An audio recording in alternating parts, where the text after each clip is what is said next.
pleased that the honourable gentleman has got this debate on an extremely important subject. At Timothy Hackworth School in my constituency, there are real worries that if they don't achieve a 96% attendance, and if they fall below that, either because there's a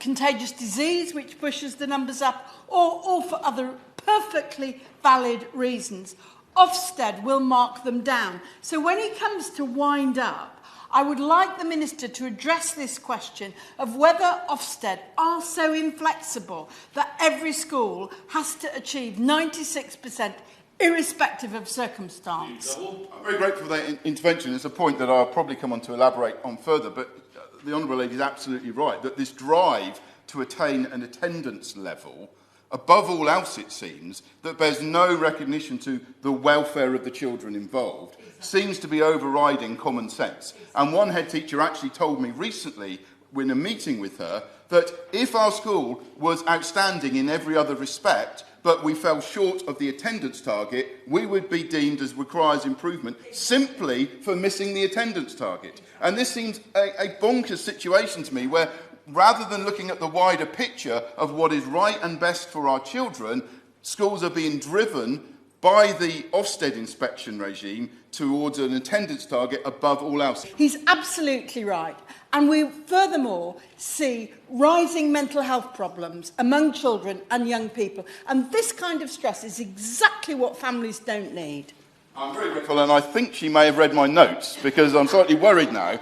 Because the next point I want to go on to make is that one of the unintended consequences, and I don't believe there is anybody in the ministerial team or the Department of Education that intends this to be a consequence, but one of the unintended consequences is the impact that this policy is having on some of the most vulnerable children, those with special needs, and particularly those with mental health challenges.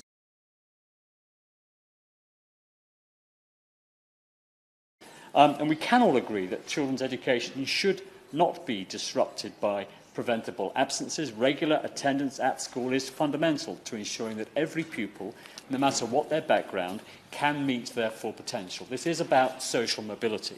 And that's why I welcome this opportunity to reiterate the government's commitment to improving school attendance and ensuring that schools tackle all forms of absence as part of our ambition to create a world-class education system. I shall set out the government's overall policy on reducing school absence before turning specifically to the issue of term-time holidays. Now, there is a correlation between time absent from school and attainment. Pupils with higher overall absence tend to do less well in their GCSEs, even after taking their prior attainment and some other characteristics into account. And that's in the DfE Absence and Attainment at Key Stage 2 publication that we published in 2013-14. A pupil who has been absent is also liable to interrupt the education of other pupils and to increase the workload of teachers as schools seek to ensure that absent pupils catch up with the work that he or she has missed. Now, the government has made the rules clear. No child should be taken out of school without good reason. And we put the head teacher back in control by supporting them and local authorities to use their powers to deal with absence. We secured changes to the Education Pupil Registration England Regulations 2006, referred to by my honourable friend, to reduce overall absence. Now, the persistent absence threshold was changed to 10% in September 2015 from 15% to encourage schools to act earlier in dealing with patterns of poor attendance. Persistent absence from school remains a society-wide challenge. We recognise the need for further action in this area, following a small but consistent increase in the number of pupils missing 10% or more of sessions in recent years, up from 10.8% in 2016-17 to 11.2% in 2017-18. So in 2013, we also clarified the law to address what was a widespread misconception that parents were entitled to take their children on holiday during term time. No such entitlement has ever existed in law, and in clarifying the law, the government ensured that head teachers retained the discretion to authorise a leave of absence where they are confident the request constitutes an exceptional circumstance. Now, the department has not specified to schools what constitutes exceptional circumstances. Schools know their pupils better than the department and are able to consider the specific details and relevant context behind each request for leave of absence. Now, my honourable friend would agree that what constitutes exceptional circumstances will differ enormously depending on individual and local circumstances, which is why it would not be appropriate for the government to dictate what exceptional circumstances should warrant authorised absence or not across the country. And we are clear that children should not be absent from school unless the circumstances are genuinely exceptional. Now, I agree with my honourable friend that a positive and constructive relationship between parents and schools is essential, and that's why we encourage parents to talk to their child's school to make their case when they require a leave of absence. Where parents wish to take their child out of school, the onus is on parents to apply to the school in advance for a leave of absence, demonstrating in their application why they believe there are exceptional circumstances for taking their child out of school. Where I disagree with my honourable friend is that the department's attendance policy is counterproductive.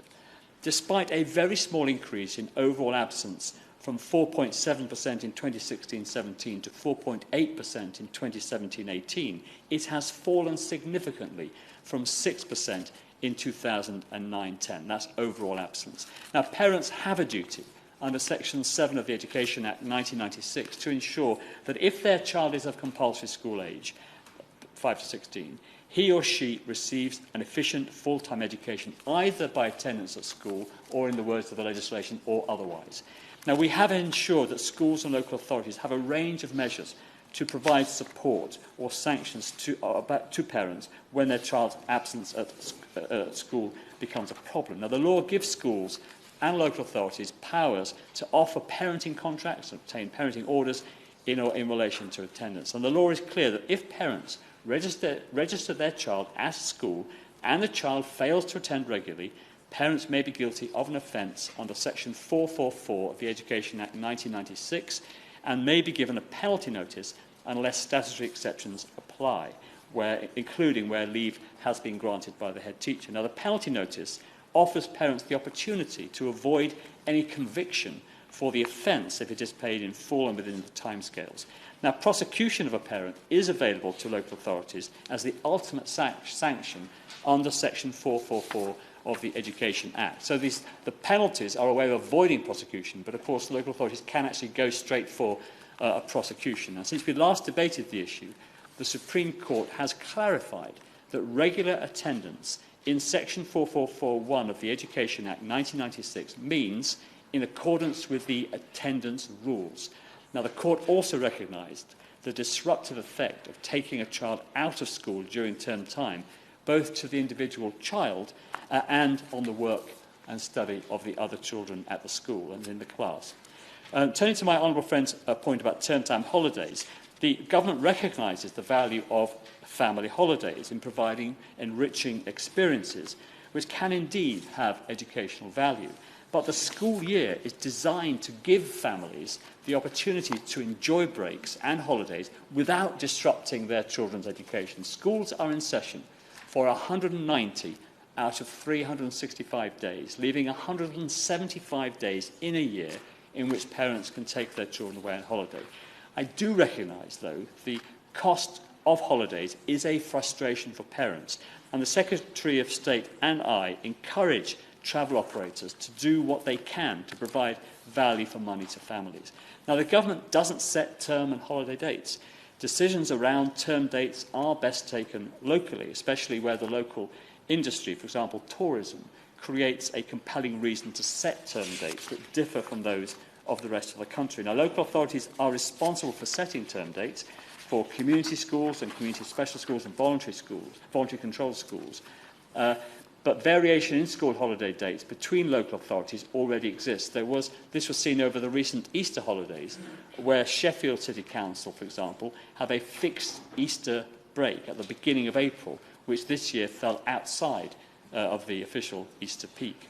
Now, similarly, in 2017, Nottingham County Council took the decision to shorten their summer break and extend their October half-term to 2 weeks following consultation with parents. All academies and free schools, accounting for about 36% of all state-funded schools, have the responsibility for setting their own term dates and holiday dates. Other schools where the governing body is the employer of staff, such as foundation or voluntary aided schools, also have this power, and some of those schools have already used this power to adapt their term dates to suit the needs of their pupils in their local area. This is an important freedom that the government has encouraged schools to use. Now, if parents and schools want different term dates so they can take their children on holidays outside of the more expensive holiday peak season, they should discuss this with their local authority or with their child's school if it's a foundation or voluntary aided school or an academy. Now, very brief, I give way to the younger lady. Can we address this question as to whether or not Ofsted are failing schools if the attendance is below 96%? And if 96% is the wrong number, will he tell us what the right number is? Well, I'm just about to come on to Ofsted, which was raised by my honourable friend as well as by the honourable member, and the role that Ofsted has in influencing schools' decisions. Now, Ofsted's inspection framework makes clear that they will consider an up-to-date attendance analysis for all groups of pupils. Inspectors will make a judgment about behaviour and attitudes in a school, and in doing this, the inspection framework specifies that they will look for a strong focus on attendance and punctuality so that disruption is minimised. They'll also expect to see clear and effective behaviour and attendance policies with clearly defined consequences that are applied consistently and fairly by all staff. Now, inspectors will also consider how well schools meet the needs of all pupils, including those with special educational needs and disabilities, and pupils' spiritual, moral, social and cultural development. In conclusion, Mr Gray, I am grateful to my honourable friend, the member for St Austell and Newquay, and other honourable members for highlighting the issues around school attendance this afternoon. Just answering one question raised by my honourable friend, how the money is spent. The requirement is that it has to be reinvested in the attendance system in the local area, and it's intended to be cost neutral, and many areas spend it on supporting projects to improve school attendance locally. Now, the government takes this issue very seriously and has put in place a number of measures to prioritise and incentivise school attendance. We will continue to monitor progress and encourage schools and local authorities to use their powers to stagger term dates where appropriate. Question is, the House considered authorised absence from schools. May the opinion say aye? Aye. Contrary, no. The ayes have it. Order. Order. All of the main players being here, we now move immediately to a debate. If those who took part in that debate would care to leave the chamber quickly and quietly without undue conversations from the PPS or anybody else. Everyone else being here, we now move swiftly on to the next